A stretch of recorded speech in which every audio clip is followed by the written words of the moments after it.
So insulation's happening in this garage to ADU today, and what that portends is the crew is here. They're mixing up all the, I think it's Icynene. Yeah, it's Icynene that they're gonna be spraying in. They're gonna spray it against the roof deck. We've already made sure and we got all our electric right, plumbing right, and the fart fan vent out so they can spray the deck.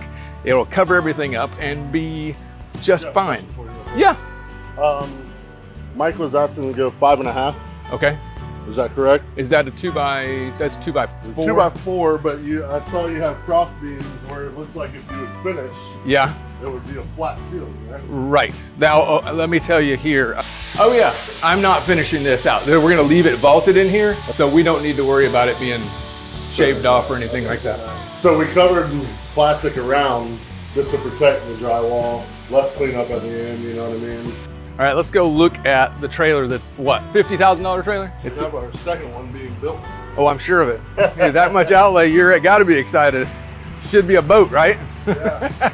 This bundle of cords, what it does is it brings the Icynene mix together at the spray tip, and that's what makes your Icynene when you're mixing, I think, 2 chemicals on the truck. Let's go see this trailer that is mixing all this stuff and that costs so much to do. Compressor.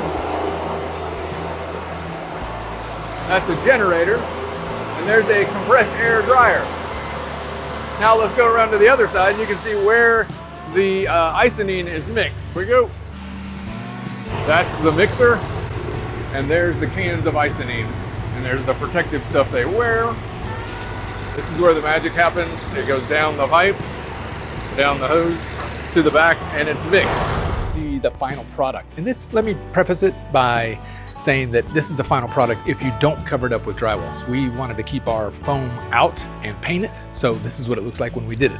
Also, our vaulted ceiling was open still, but yet still insulated. Some people do not like the look, other people love it. We happen to love it. We did it in an office. We did, come on in, come on. There we go. Walls are all drywalled, insulated in the walls, and the spray foam is in here. Actually, it's actually thicker than what the rafters were, so we're probably like 7 inches of Icynene foam. Perfect insulator is probably like about a R38, R42, somewhere like that. Let me show you what it looks like when you're like laying down in bed, okay? Here, come here. Here it is. All right, I'm gonna lay down in bed. Oh, yep, snoring. Oh, yes, there we go. That's what you're looking at, like little clouds. And this was painted with a primer and a paint, but that's what it looks like. It looks like cotton. Check that out. Look at that person enjoying the coolness, enjoying it, loving it. Kitchenette over there, but I'm swaying off the main thing we came here. That's the finished product. Nice, clean, and different.